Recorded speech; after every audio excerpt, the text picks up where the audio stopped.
Bonjour et merci d'être avec nous en français, comme on aime le faire de temps en temps, pour l'émission CFMU 93,3 FM et le balado The Coolest Journey, où mes invités viennent partager le plus beau périple de leur vie à l'intersection de la santé et de l'environnement. Ils et elles racontent leurs expériences, leurs anecdotes et leurs astuces, de quoi enrichir votre quotidien tout en contribuant à mieux prendre soin de notre planète et de nos communautés. Je suis votre animatrice, Hélène Caron, aussi connue sous le nom de Cool AF Vegan AF pour Allergen Free. Et aujourd'hui, eh bien, j'ai décidé de me gâter. Noël approche et voilà, c'est mon cadeau à moi. Mon amie sirène, Sylvie Kruchten, est avec nous pour partager son amour de la nage. Sylvie habite à Vancouver, fréquente autant les plages que les piscines et relève chaque année des défis de natation qui font rêver. Traversée de lacs en France et au Canada, aventure en Méditerranée, et même elle a nagé dans une piscine taillée dans la glace du lac Memphremagog au Vermont et il faisait moins 18 degrés ce matin-là, on va en parler plus tard, mais il faisait moins 18, l'eau est à peu près à zéro et elle a nagé là-dedans, comme une grande championne qu'elle est. Et ce n'est pas tout, malgré une hanche qui va passer sous le scalpel dans 2 semaines et ses 70 ans récemment célébrés en grand, elle a réussi à compléter 5 kilomètres cet été, en juillet, dans le lac Osoyoos, en Colombie-Britannique, lors de la toute première édition de cet événement. Aujourd'hui, donc, Sylvie va nous parler de sa passion, des défis incroyables auxquels elle a participé et surtout des raisons qui la poussent à continuer de nager, même en pleine période de mobilité réduite. Sylvie, merci de partager ton amour de la nage avec nous et bienvenue à l'émission.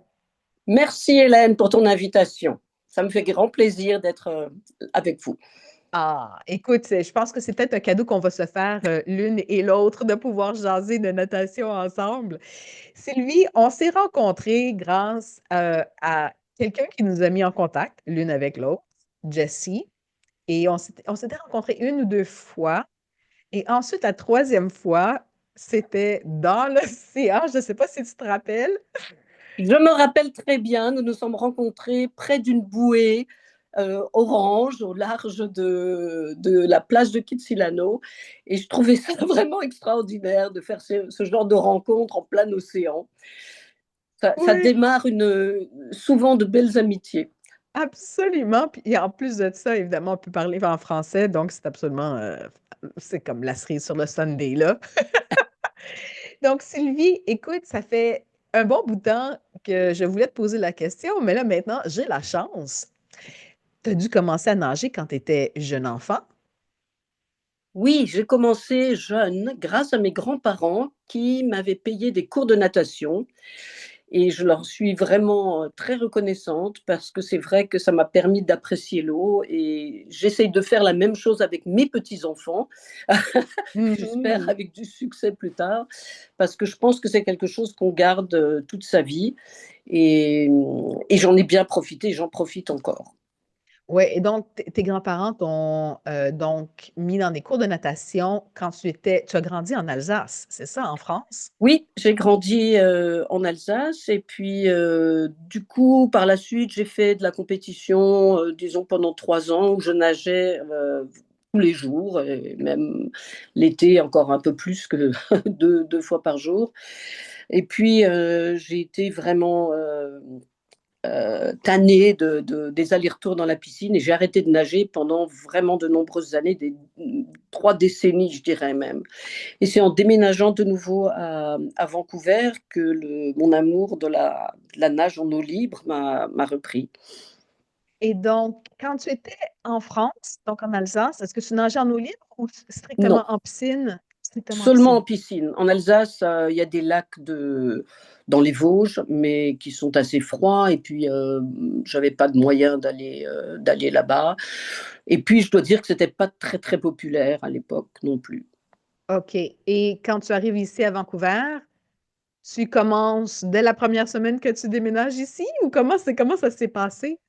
Pas vraiment, mais je vais à la plage avec mes enfants et puis je vois que eh bien, il y a toute cette étendue d'eau et que je vois le phare de Vancouver et je me dis, mais c'est pas très loin, ça me donne envie d'aller nager, d'aller faire des traversées. Et je me dis, mais c'est possible.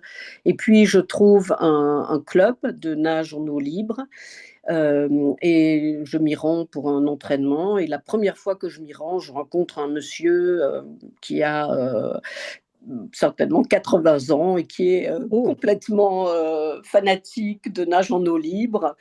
Et du coup, je me suis dit, mais c'est dans mes cordes. Il me semble que c'est accessible à tout le monde. Et puis voilà, ça a vraiment requinqué ma passion avec la natation dans la nature. Et ça, c'est vraiment important. Ça, c'est quelque chose que j'ai découvert ici à Vancouver.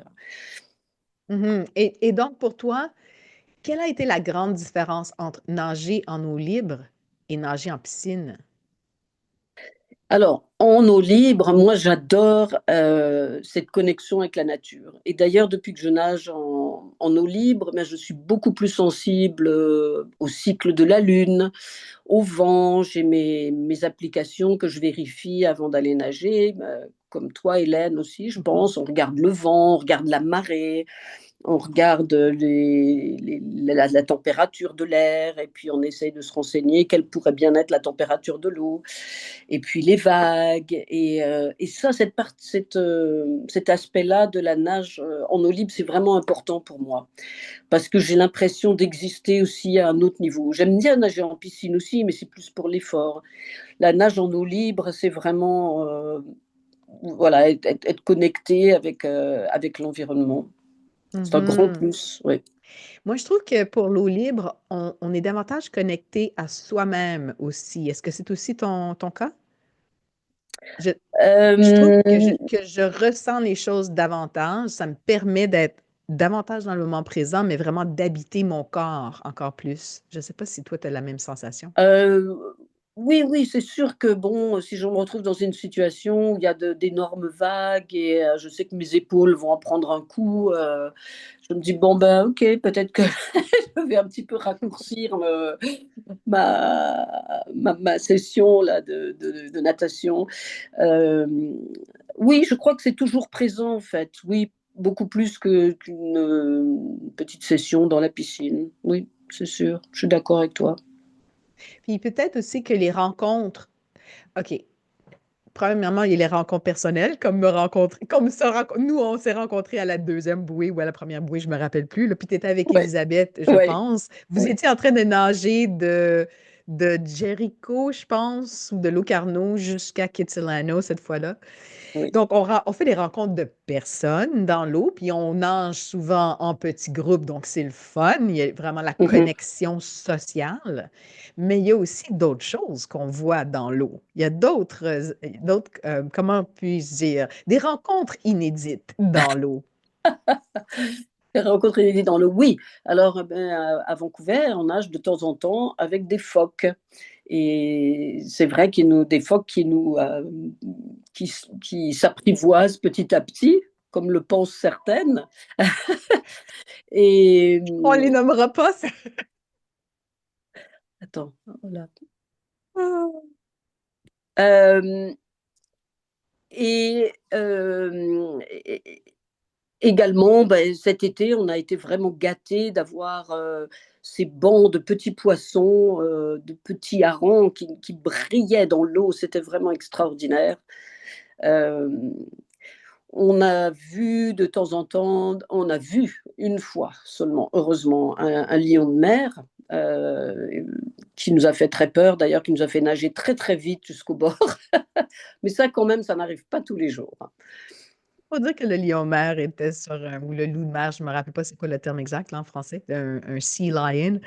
Je pense qu'il était sur la plateforme, au bout d'un Oui, quai ouais, et dans la brume, le brouillard. Donc, ça a été une forme qui ouais. bouge un matin avant que le soleil se lève et c'était, toute une surprise, effectivement. Ouais, il y a des choses comme ça qui arrivent. Et à part ça, est-ce que tu as vu, toi, des épaulards ou, des baleines ou d'autres choses dans l'eau? Non, pas en nageant, heureusement. J'en ai rencontré alors que je faisais du kayak, oui. Une baleine qui est venue à la surface, en fait, très près de mon kayak. Et j'étais étonnée parce que ça m'a pas fait peur. En fait, c'était très tôt le matin, très, très calme, très gris, mais c'était tellement paisible et tellement beau, en fait. C'était vraiment un moment magique. Je pense pas que j'aurais éprouvé cette magie si j'avais été dans l'eau en train de nager. C'est pas tout à fait pareil, hein. On se sent peut-être un peu plus en sécurité à l'extérieur de l'eau. Est-ce que c'était récemment ça ou c'était il y a plusieurs Non, années? c'était il y a quelques années et c'était au nord de l'île de Vancouver. Ah, OK, donc je pensais que c'était dans English Bay, là, Ah la non, baie. non, OK, non, non. OK. Parce que dans English Bay, il y a une baleine grise, Oui, euh, Little Patch. oui, C'est j'en ai son entendu nom. parler, mais je l'ai jamais vu. Non. Écoute, moi non plus, je ne l'ai pas vu, mais cet été, à la fin juillet, on a vu son souffle. Ah On oui, l'a vu de l'endroit d'où nous on nage, ouais, au loin. Donc, la baleine devait être, je sais pas, à 800 mètres, 1 kilomètre à mhm, peu près. Puis quelques jours plus tard, il y a eu un épaulard, donc une orque, ouais, un oui, orca, euh, qui était à peu près à la troisième bouée. ouais. Oui, oui, oui. Et donc, on les voit. Oui, c'est plus le fun de les voir quand on est à l'extérieur de l'eau, mais si elles sont à côté de nous, bon, ben, mais c'est le fun de voir aussi. Ah, ça, c'est Little Patch. Elle a un nom, cette baleine-là. Mais au nord de Vancouver, de l'île de Vancouver, ça veut dire qu'il devait y en avoir plusieurs autres dans l'eau Oui, aussi. certainement. Oui, oui, oui. Ouais. Et donc, ça fait 30 ans, donc, que tu nages en eau libre? Non, je dirais une vingtaine d'années. Et j'ai toujours eu envie de nager toute l'année. Mais j'étais toute seule, alors je nageais, bon, peut-être encore au mois de septembre, début du mois d'octobre, et puis après, euh, je ne sais pas, j'ai dû perdre l'enthousiasme. Et puis, c'est tout un apprentissage aussi de nager toute l'année. On apprend à se connaître. Et puis, il faut quand même faire face après, se réchauffer et tout. Et je pense que j'avais peut-être pas la patience de le faire. Et c'est à peu près il y a 7 ans que, avec un petit groupe d'autres nageurs, on a décidé de continuer et de le faire. Et en fait, c'est vraiment grâce au groupe que, que j'ai pu, euh, que j'ai pu continuer comme ça à nager toute l'année. Et donc, ça fait à peu près 7 ans que tu nages l'hiver aussi. Oui, voilà, exactement. Oui. Et tu nages sans combinaison, là, sans wetsuit. Sans combinaison, oui, ça c'est un petit peu par paresse parce que, je pense que si j'avais la combinaison idéale et que c'était pas aussi compliqué de la mettre et de l'ôter, peut-être que je nagerais avec une combinaison. Mais en fait, bon, ça me convient bien, c'est beaucoup plus simple, et puis j'ai appris à apprécier, de nager sans combinaison. Et depuis notre incursion à Manfred-Magog, c'est vrai que j'ai aussi laissé tomber les petites bottines, et même le bonnet de néoprène, parce que je me suis dit qu'après tout, je voyais tous ces nageurs qui y arrivaient très bien et j'ai essayé, puis en fait, ça marche aussi pour moi, sans trop de problèmes. Mhm. Juste une petite parenthèse, c'est quand même comique pour dire que ça marche juste pas pour toi de mettre la combinaison parce que t'es trop paresseuse, c'est trop d'efforts.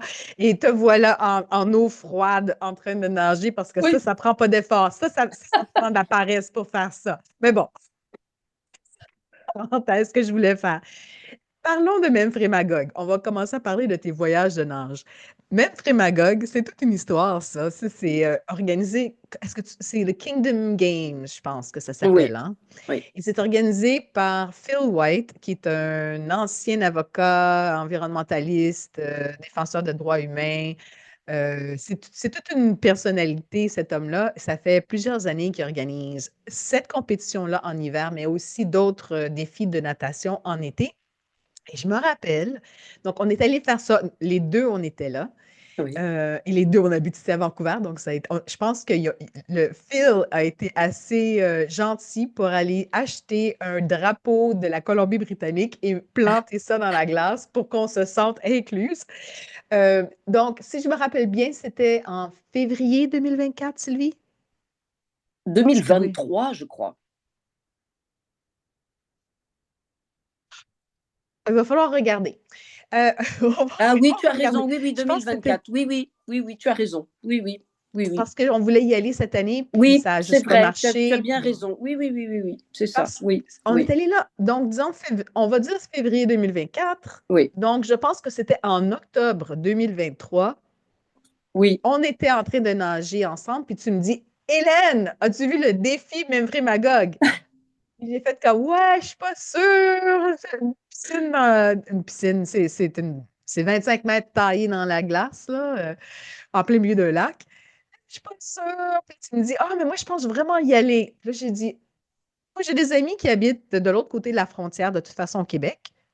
Si bien aller voir mes amis puis aller nager là. Donc, je pense qu'après ça, c'était comme, OK, ben moi, je me suis inscrite, toi, tu t'es inscrite, on va y aller, on va se voir là. Et raconte-nous ton expérience à Memvré-Magog. C'est pas dans le lac Memvré-Magog, à Newport, au Vermont. Mais déjà, c'est un endroit absolument extraordinaire. C'est tellement beau. Ce lac glacé avec une toute petite piscine creusée au milieu et tous ces drapeaux qui claquent au vent.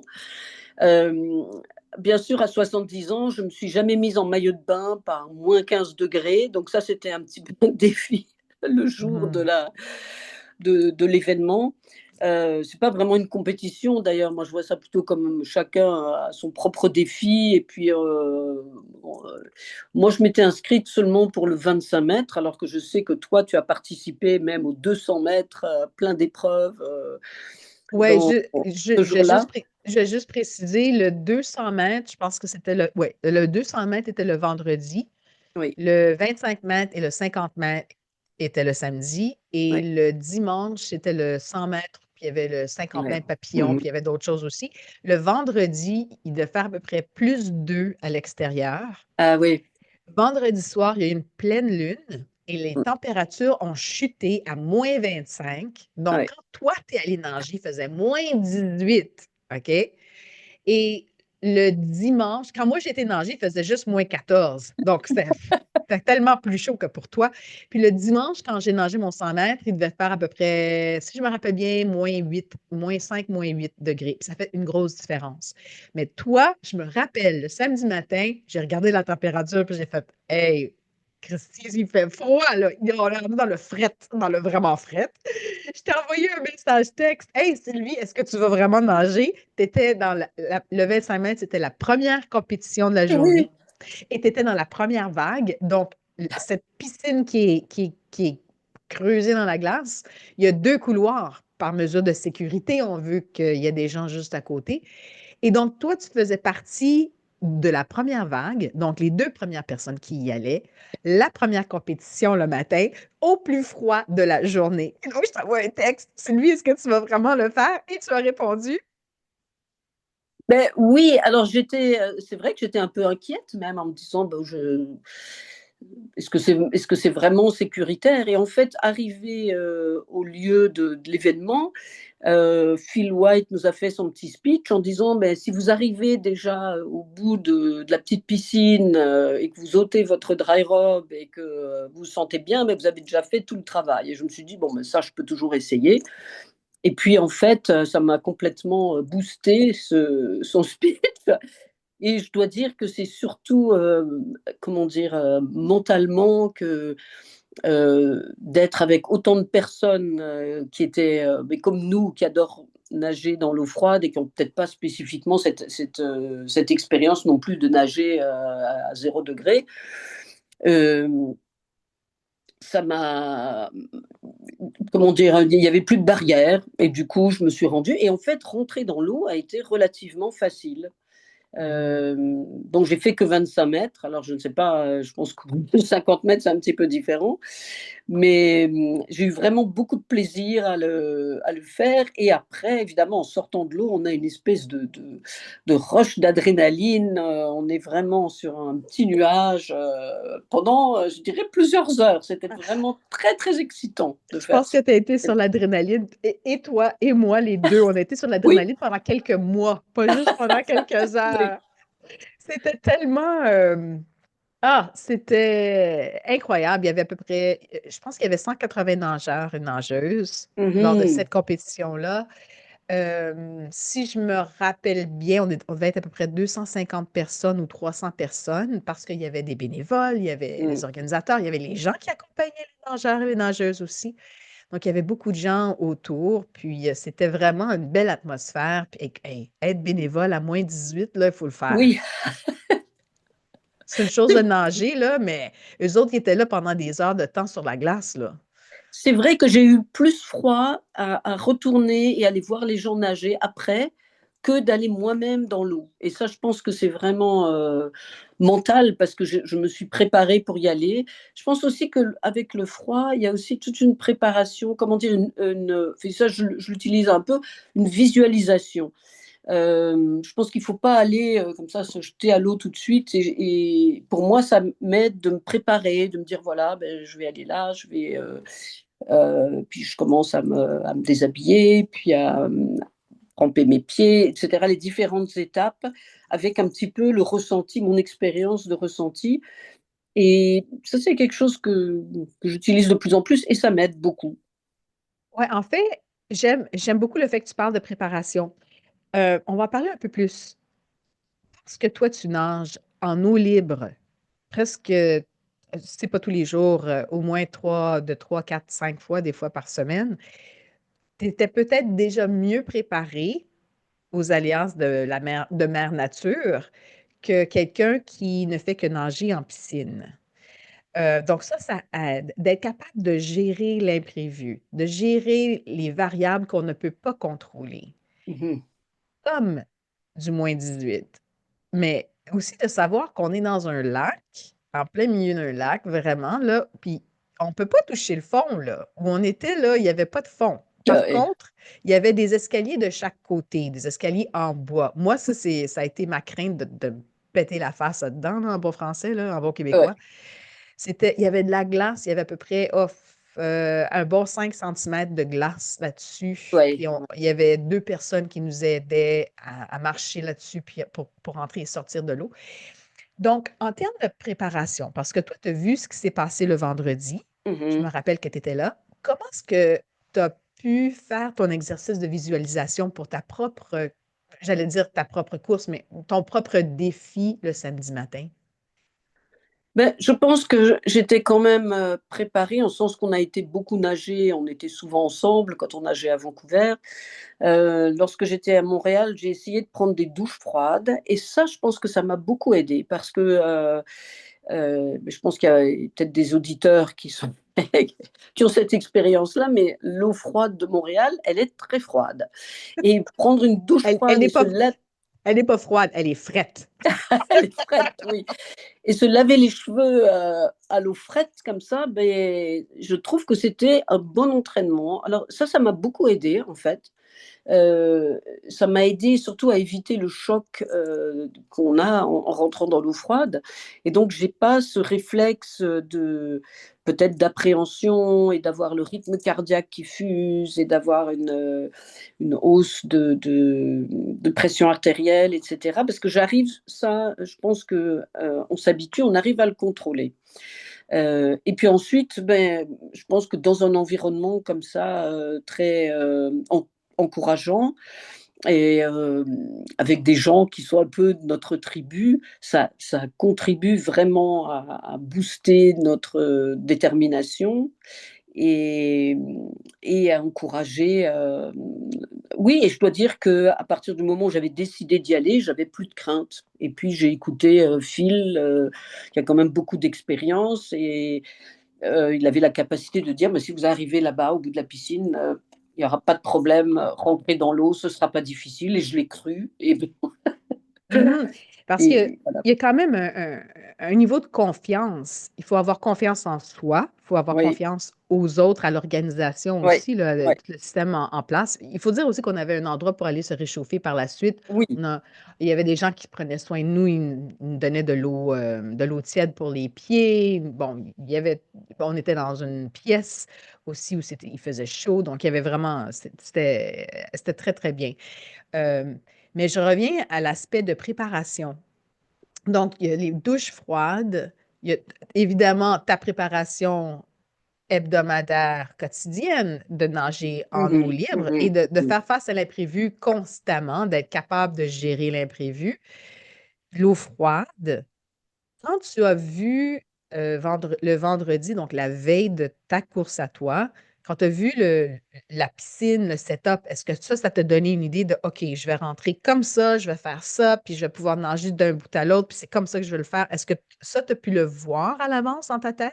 Oui, je crois que je l'ai vu, bah, je j'arrêtais pas de le voir en me disant: «Voilà ce que je vais faire et puis il va falloir démarrer à ce bout-là et puis, rentrer comme ça» et ça m'a aidé en fait de voir un petit peu, où ça allait se passer et mais c'est vrai que j'ai estimé que c'était assez sécuritaire puisqu'il y avait ces personnes qui étaient au bord avec des perches pour nous récupérer au cas où et puis d'ailleurs j'avais pu voir que certaines personnes avaient dû arrêter parce que, elles n'étaient pas capables de continuer et je dois dire que ça m'a rassurée et aussi avec mon expérience, je me suis dit: «Bon, bah, c'est quelque chose que je peux faire» et c'est vrai que, une température extérieure de -18 avec une température de l'eau à 0, il y a quand même un gradient, qui peut être positif pour l'eau et c'est ce qu'on voit souvent à Vancouver quand l'air est tellement froid à l'extérieur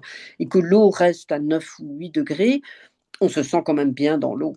Mhm. Comme aujourd'hui, il faisait à peu près 3 ou 4 degrés ce Ouais. matin et l'eau est à peu près.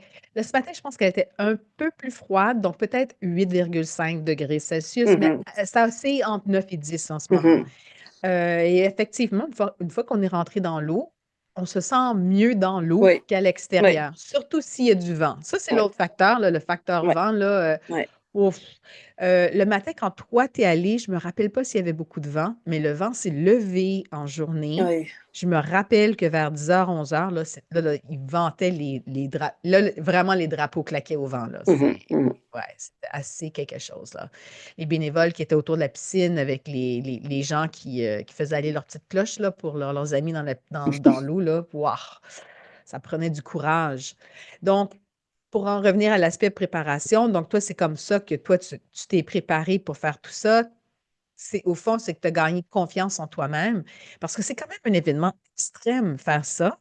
Et c'est peut-être pas un événement auquel on pourrait penser, ah, cette femme-là de 40, 50, 60, 70 ans, 75, on en a vu d'autres des plus âgés Ouais, aussi, ouais. 75, 80. C'est peut-être pas que, on pense peut-être pas à eux autres qui vont aller là-dedans. Puis c'est des gens de toutes les tailles, de toutes les formes, de tous les âges. Il y en avait qui avaient 16 ans, si je me rappelle Mmh. bien. Il y en avait qui avaient 80 plus. Et de voir tous ces gens-là égaux dans l'eau, et Mmh. tout le monde est là pour justement faire sa distance Mmh. le mieux possible. Je pense que ça aussi, ça donne confiance en soi. On fait partie d'un groupe qui fait ça ensemble, donc c'est pas si pire que ça. Comme j'aime le dire, quand on est deux ou trois ou quatre personnes, ben là, c'est plus de la folie, là, c'est rendu, ah ben, on est en train de Oui, normaliser ouais. l'activité. Donc, quand nous, on nage le matin, c'est normal pour nous autres. On trouve ça normal, mais on en parle aux autres personnes dans notre entourage par la suite. C'est parce que ça, c'est complètement fou, ça, quand même. C'est ce qu'on C'est tout à fait vrai. Oui, c'est tout à fait vrai. Mmh. est en Mmh. train de normaliser ça. Donc ça, c'était Memphremagog. Et un jour, on va y retourner. On ne fait qu'attendre un meilleur climat politique pour y retourner. Euh, Tu as fait plusieurs autres défis, Sylvie, en eau libre. Entre autres, parle-nous de celui en Méditerranée. Il me semble que c'était pas de point A au point B, puis tu es passé à côté d'un château ou quelque chose comme ça. Alors ça, c'est un événement qui se passe au large de Marseille, qui est absolument extraordinaire, où bah, les organisateurs vous déposent sur le château d'If, le rocher où se trouve le château, et puis on nage 5 kilomètres pour rentrer sur la plage. Et je dois dire, ça, c'est vraiment extraordinaire. C'est tellement beau. Euh, il me semble que c'est assez sécuritaire parce qu'il y a des kayaks de part et d'autre. Et puis, bon, évidemment, de temps en temps, le Mistral souffle. Je regarde que chaque année, il y a des courses qui sont annulées parce que, à cause du vent, des vagues, etc. Mais bon, 5 kilomètres, c'est pas non plus extraordinaire, hein. 5 kilomètres, c'est peut-être l'équivalent de demi-marathon pour les gens qui courent. Donc, c'est pas. Non, non, Oui. non, mais 5 kilomètres à la nage en eau libre dans la Méditerranée, là, on s'entend que c'est plus que juste un demi-marathon. Un Non, c'est un demi-marathon, demi-marathon dans le sens que, au niveau du temps, on met à peu près. Donc, ça nécessite pas un entraînement comme ça démesuré. Et c'était vraiment. C'était bien organisé, c'était très les, agréable, voilà. les variables auxquelles on fait face dans l'eau, surtout en eau libre, sont beaucoup plus nombreuses que les variables auxquelles on fait face dans un demi-marathon. À moins de faire 25 kilomètres en sentier dans les Rocheuses avec un cougar, un ours, puis peut-être un ours polaire en arrière de nous, peut-être que ça serait à peu près les mêmes variables.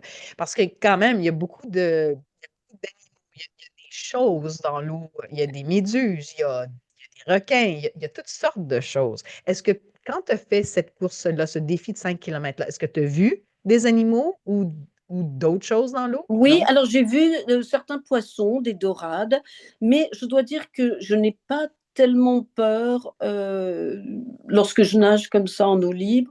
La seule chose que je crains, en fait, ce sont les débris. Ah Et oui. ça, c'est vrai que ça m'inquiète. Par exemple, quand on a eu un jour de grand vent, le lendemain, je vais être un peu hésitante pour aller nager assez loin. Parce que se retrouver face à un bout de bois qui va être à moitié submergé ou alors un paquet d'algues avec je sais pas quoi au milieu, ça, j'avoue que ça me fera plutôt peur.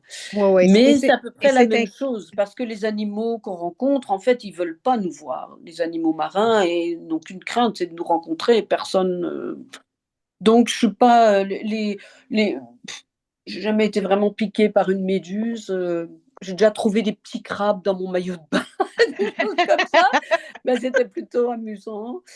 Oui, Euh, moi aussi, j'ai eu un petit crabe à Kitsilano qui est entré dans mon bas de bikini et qui m'a pincé entre les deux fesses. Incroyable!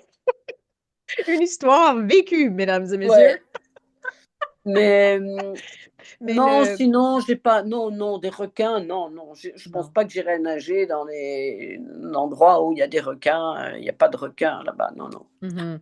Et non.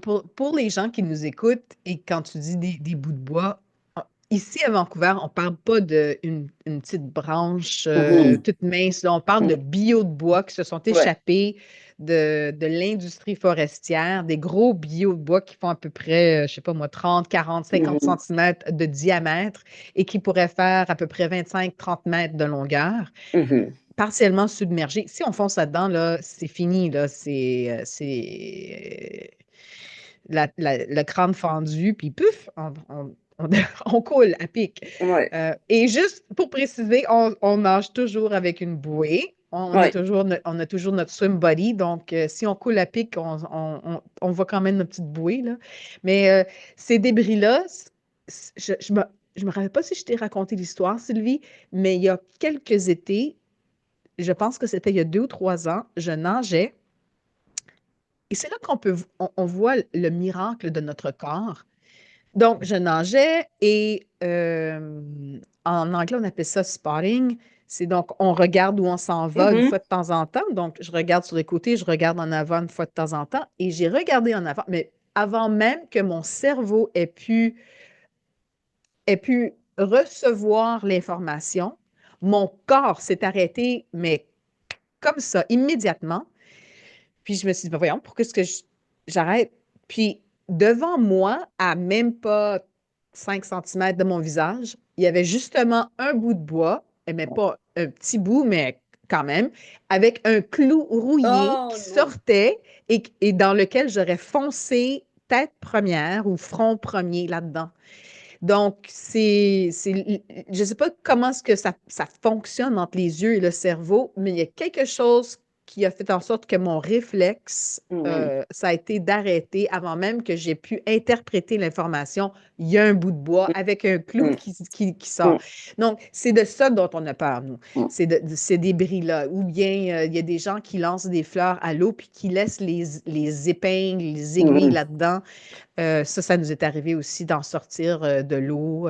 Il y a toutes sortes de choses qu'on trouve comme débris. Puis une autre chose à laquelle on fait très attention aussi, c'est les débordements des égouts. Mhm. Donc, dans la plupart des villes canadiennes, les égouts sont vieux et quand on a beaucoup de pluie, les égouts débordent. Donc, c'est souvent deux canaux qui sont un à côté de l'autre Mhm. entre les eaux des égouts des rues et nos propres égouts municipaux. Et quand il y a un surplus de pluie, ça fait déborder les égouts. D'eau sale, oui. Ouais, ouais. Et donc, c'est de l'eau, ce qu'on appelle en anglais, c'est black sewage. Ouais. Et donc, ça se déverse directement dans la mer, donc c'est même pas traité. Et donc, ça, c'est des moments où Mhm. on évite d'aller dans l'eau, là. Ouais. Mais et ça, on veut pas ce genre de débris-là. On Non. veut même pas savoir c'est quoi. Oui. Blah! Ouais, ouais, ouais, ouais. Donc, on revient aux débris. Donc, il y a plusieurs choses auxquelles il faut faire attention, mais à part ça, pas de méduse pour toi. Les animaux, il y en a une couple de temps en temps, mais sinon, toi, tu as eu à date une belle épopée en natation. C'est Oui. ça? Oui, oui. Alors c'est sûr que c'est plus agréable quand on est suivi par un kayak ou quelqu'un qui peut vous indiquer un peu où on va et qui donne un peu plus de sécurité. Parce que c'est vrai qu'une fois dans l'eau, on ne voit pas où on va. On n'a pas de visibilité sur la terre. Et d'ailleurs, ça m'est arrivé de nager parfois pendant 2 heures sans rencontrer personne et sans vraiment être très sûre de où j'allais, sauf que je voyais la montagne et que je savais que le point où j'allais était en dessous de la montagne. Et seule parce qu'il n'y avait pas de kayak, qui nous suivait, bien que, on nous avait garanti, et je ne parle pas du défi là Ah, de Soyuz, ou les de deux aussi. Marseille, Ouais. mais Ah, Marseille aussi, ouais. une autre course, un autre événement. Et je pense que les personnes à bord des kayaks pouvaient voir les nageurs, mais les nageurs ne les voient pas. Et donc ça, c'est important à savoir aussi parce qu'on est quand même un peu seul. Et puis il faut prendre sur soi en se disant bon bah voilà, ok, je vais là-bas, je vois personne, mais bon, j'espère que il y a quelqu'un quand même qui nous regarde Ouais. et, et voilà. Et puis garder le cap quoi. Ouais, garder son sang-froid Oui, aussi, parce que des fois, comme à Osoyoos, moi, j'avais l'impression d'être perdue dans le lac parce qu'on voyait même pas la bouée blanche, là, la grosse oui, bouée oui. blanche qu'il Ben fallait oui. contourner. Euh, et justement, on a dû traverser une section où il y avait beaucoup d'algues Ouais. et c'était de sentir les algues contre le Mmh. corps. Ça aussi, c'est un petit peu dégueulasse. Et je me suis fait dire par la suite: «Ah, mais comment t'as fait? Ah, ça devait être tellement inquiétant». Non, ben, c'était pas super le fun, là, mais de se perdre Mh. dans un lac et en plus d'être dans des algues, mais bon, c'est pas la fin du monde, là. Mais ça, je pense que c'est une confiance qu'on acquiert au fil du temps. Oui, oui. Oui, et aussi, tu l'as mentionné, c'est de s'assurer qu'on comprend bien le plan de sécurité de ces Mmh. défis-là et de savoir, OK, oui, on les voit peut-être pas, mais on sait qu'ils sont là. Ouais. Mais je vais donner un exemple, le Round the Bay que Jessie, notre amie Jessie, organise ici à Mmh. Vancouver, qui est un défi de 10 kilomètres qu'on peut faire solo ou en groupe, en relais. Quand on a eu notre debriefing le samedi soir avant la course du dimanche, on nous a assuré, oui, il va y avoir 3 bateaux moteurs. Le Mmh. premier, je pense que le premier, c'était avec la police maritime de Mmh. Vancouver. Le Mmh. deuxième, c'était North Shore Rescue. Le troisième, c'était le bateau dans lequel Jessie était. Mmh. Mmh. Chaque nageur avait son propre kayak. Euh, Tout le monde était en radio. Donc, on connaissait bien le plan de sécurité. Puis, on s'est fait rassurer aussi cette fois-là que peu importe où on allait être sur le parcours, ces bateaux à moteur-là allaient être au maximum 1 ou 2 minutes Ouais, de, de nous. Donc, ouais. ça, c'est très rassurant de savoir ça. Ce sont peut-être des détails que les gens devraient examiner avant de s'inscrire à une Mm. course. Maintenant, tu en as fait d'autres aussi. Tu n'as pas fait la traversée d'un lac en France ou en Suisse ou en Non, je Autriche? voulais le faire, mais ça avait été annulé, malheureusement. Euh, oui, il ne faut pas oublier que tout ce qui peut nous arriver sur la Terre peut nous arriver dans l'eau aussi, au point de vue des urgences. Donc, il faut être préparé. Disons, il faut anticiper, se poser la question, si jamais ça arrive, comment est-ce que je vais pouvoir être secouru et enfin, du moins, moi, je me pose la question à chaque fois et j'essaye de voir. Mais c'est vrai que d'un autre côté, il faut aussi accepter une certaine dose de risque. Mhm. Je le fais parce que j'aime ça, de la même façon que je vais faire du vélo et il y aura toujours le risque d'un Exactement. accident. Voilà. Mais écoute, tu viens juste de mentionner parce que tu aimes ça. Tu fais ça parce que tu aimes ça. Pourquoi est-ce que tu aimes nager? Pourquoi est-ce que Sylvie fait tout ça? Mais parce que dans une vie antérieure, certainement que j'étais un poisson, Ah, t'étais une sirène, c'est une sûr. sirène, parce que j'adore l'eau, parce que je me sens vraiment euh, en équilibre. J'aime bien le fait de garder ma respiration, de faire l'effort, de respirer avec l'effort. Et j'aime la sensation de l'eau. J'aime aussi, c'est vrai, un petit peu le risque de la nage en eau libre dans la nature. Et puis j'aime les effets aussi sur mon métabolisme de la nage en eau froide. J'ai l'impression que je lutte, parce que bon, j'ai 70 ans et je vois autour de moi, on commence peut-être plus à avoir froid dans nos maisons et puis à se réchauffer. Tout. Et ça, de nager dans l'eau froide, ça m'aide à lutter, je trouve, contre le froid. Et le matin, je me réveille et très souvent, j'ai envie d'aller nager dans la mer, même si j'anticipe qu'il va faire un petit peu froid. Euh, et puis au niveau de mon état mental, je trouve que ça m'aide aussi à lutter contre la dépression. Je me sens bien, je me sens euphorique souvent en sortant de l'eau. Et ça me Ah, donne beaucoup d'énergie, prête à démarrer ma journée sur un bon pied. Donc ça, c'est des bonnes raisons. Je sais que je vais me retrouver dans cet état-là après. Donc c'est vrai que ça va m'encourager, disons, à nager, à continuer à nager dans la mer. Oui. surtout avec surtout du mois de novembre au mois de février ici, c'est plutôt gris. Oui. Et d'être à l'extérieur à faire une activité comme ça, même quand on est dans le noir, je trouve que, parce qu'on nage souvent dans le noir, Mm. on est très matinal et il fait noir quand on est dans l'eau. Euh, j'ai l'impression que ça nous aide, ça aussi, même si on n'est pas exposé aux rayons du soleil ou même sous un ciel gris, il y a quelque chose qui arrive de presque miraculeux que, c'est gris aujourd'hui, ok, c'est correct. Est-ce que tu as la même impression que moi aussi? Oui, et d'ailleurs, j'ai l'impression que pourquoi est-ce que les gens, il y a de plus en plus de gens quand même qui viennent nager dans la mer, et je pense que c'est aussi dû au fait que c'est jamais pareil la mer. On a chaque jour des conditions différentes. On a chaque fois des défis. euh, et vraiment, on ne peut pas se lasser de ça. Et je reviens à ce que je disais auparavant, c'est que vraiment, on est dans la nature. On est forcé de remarquer tous ces, euh, tous ces effets-là. Parce que quand on est dans nos maisons, comme ça, très souvent, on ignore le cycle de la Lune.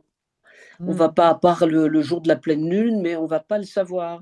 Alors que quand on nage dans la mer tôt le matin, ben on va se retrouver avec un petit croissant de lune ou on va se retrouver avec d'énormes vagues et on va être beaucoup plus sensible à ça. Et ça, je trouve que c'est vraiment un aspect important. Un autre aspect pour moi qui compte, c'est pas tellement lié à l'eau, mais c'est aussi la communauté des nageurs.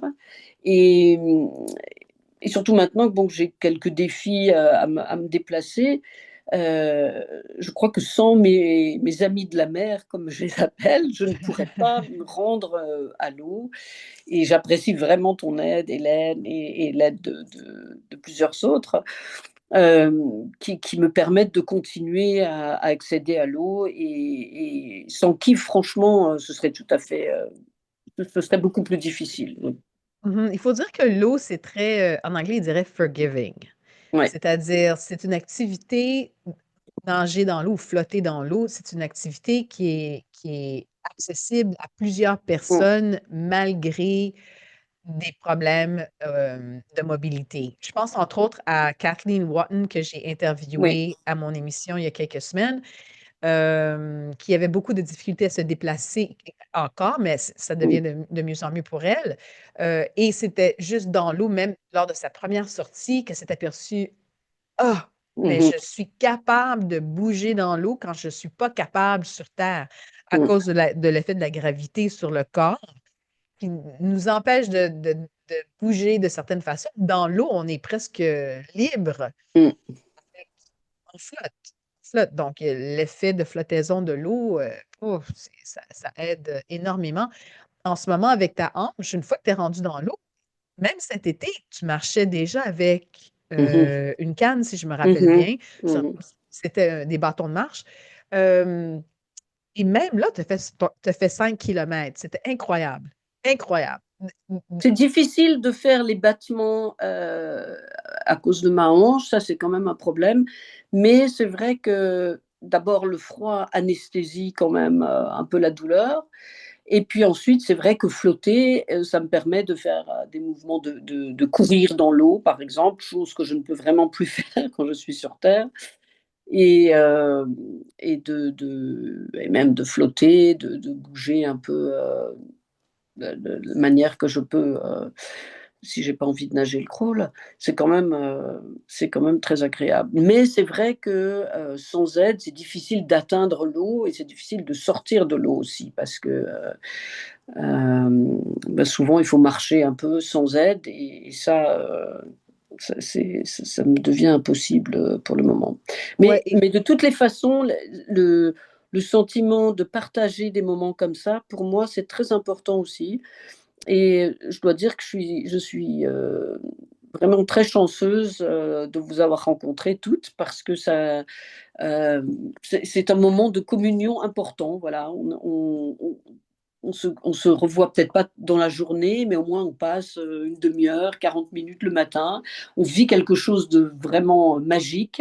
Puis après, oui. on repart dans nos maisons, on continue notre journée, etc. Mais on a cette petite connexion qui est quand même très, très importante parce que je vois que souvent maintenant, je ne peux plus l'avoir et ça me manque beaucoup. Et je pense que c'est une des premières choses que je referai après mon opération, quand je serai plus capable de, de bouger.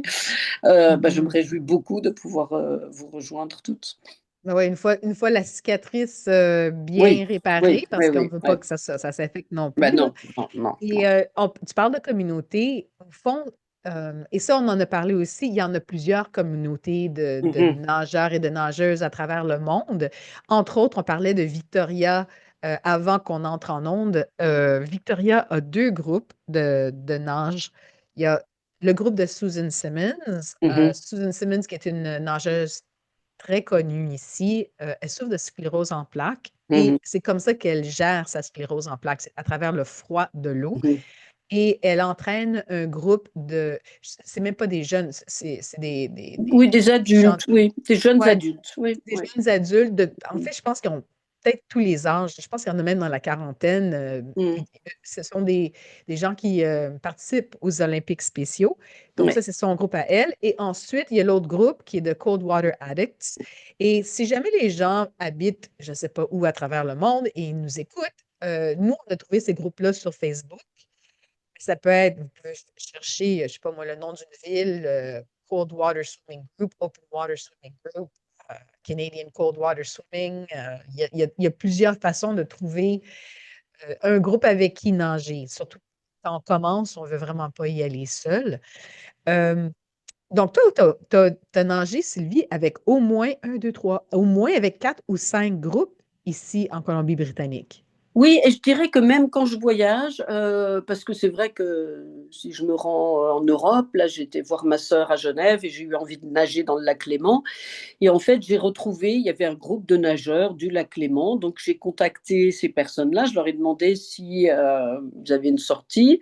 Et puis, je leur ai parlé de mes intentions de me rendre d'un point à un autre. Ça faisait peut-être 3 kilomètres.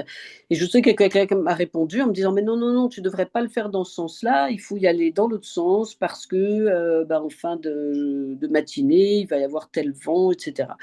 Donc c'est ça qui est intéressant aussi, c'est de rencontrer des gens et puis ces personnes vont pouvoir vous indiquer. Par exemple, ma petite traversée là dans le lac Léman, en fait, je me suis retrouvée à nager au-dessus d'une espèce de petite étagère qui était couverte d'algues avec plein de petits poissons entre. C'était absolument incroyable. Et je dois dire que si cette personne ne m'avait pas indiqué cet endroit-là à combien du bord il fallait nager, peut-être que je n'aurais pas vu ces choses-là. Donc, je pense que tous ces groupes Facebook, là, ils sont très, très utiles. Et puis, il y a des personnes, c'est vrai, qui sont toujours disposées à répondre aux questions, comme toi, Hélène, quand un visiteur, d'ailleurs, nous retrouve ou manifeste l'envie d'aller nager avec nous, bah, il y a des gens qui les renseignent ou qui vont les inviter alors à participer. Et je trouve que ça, c'est vraiment utile. C'est très, très bien, oui. Ouais, une communauté qui est très accueillante et Oui, chaleureuse. oui, Je pense oui. que, et ça, tu l'as mentionné au début aussi, tu as mentionné que dans une autre vie, tu devais être une sirène ou un poisson ou un dauphin. Oui. Ça fait partie de ton identité, ça, cette natation-là, cette nage en eau libre. Et pour en avoir discuté avec toi auparavant aussi, l'eau, c'est un environnement où on se retrouve tous égaux en tant Mhm. qu'humains. Peu importe qui on est, qu'est-ce qu'on fait comme travail, si on a deux bras, une jambe, deux jambes, un bras, peu importe, pas de bras du tout.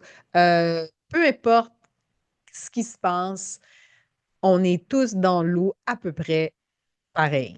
Et Mhm. ça c'est je sais pas, je trouve ça absolument fantastique. Les âges non plus, ça n'a pas d'importance. On est capable de se déplacer dans l'eau, peu importe notre âge.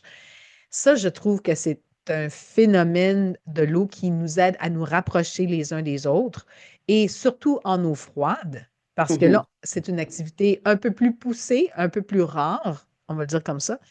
Et on dirait que par le fait de partager une expérience un peu plus extrême, on crée des liens les uns avec les autres qui peut-être ne seraient pas là en temps normal. Qu'est-ce que tu en Mhm. penses? Oui, oui, je suis tout à fait d'accord. Et j'apprécie beaucoup cette communication entre les gens. Parce que je trouve que ce qu'on voit en ce moment, c'est que bah, on n'a pas tous les mêmes intentions quand on va dans la mer, dans l'eau froide. Il y a des gens qui vont simplement se tremper et puis ils vont avoir les effets qu'ils aiment.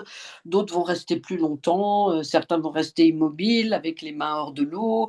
D'autres vont aller nager jusqu'à un certain point, d'autres vont se pousser davantage, etc. Et on n'a pas tous les mêmes intentions, mais on a ce partage quand même. Et je trouve que j'aime bien cette diversité. Je trouve ça vraiment très, très, euh, comment dire, enrichissant, voilà, d'être tous différents et de faire face un peu aux mêmes conditions. Oui. Mhm. Et donc, écoute, Sylvie, on va mettre fin à notre entretien, mais maintenant, je pense que c'est un beau moment pour mettre fin. Je te remercie infiniment pour ta présence à mon émission et à mon balado aujourd'hui. Et ce périple-là, est-ce que c'est vraiment, en anglais, on dirait, is it your coolest journey? Is it the coolest journey of your life? Est-ce que c'est le périple le plus fabuleux de ton existence? Mais ça, je ne sais pas, mais je sais que ça fait partie de ma vie, que c'est une partie très importante de ma vie. Je ne le vis pas comme un aboutissement, disons, je le vis plutôt comme quelque chose qui fait partie de ma routine. Et je pense que dans la vie, ben, on fait face aussi souvent à des barrières, à des difficultés, il faudra s'adapter. Mais je le vis comme quelque chose de très important, voilà, une routine et un plaisir, quotidien. Voilà. Mmh.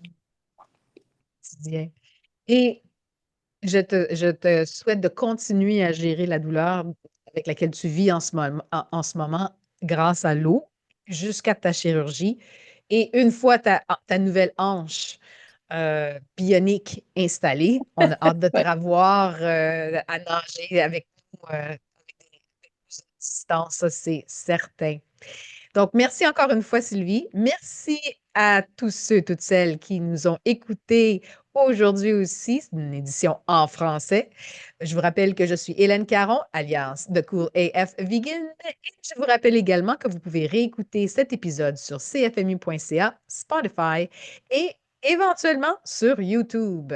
J'espère que ma conversation avec Sylvie Kruchten aujourd'hui vous aura donné envie de tremper vos orteils ou carrément de plonger, que ce soit en piscine ou en eau libre. Quelles que soient vos raisons, l'eau, c'est la vie, c'est l'environnement et c'est une communauté à part entière.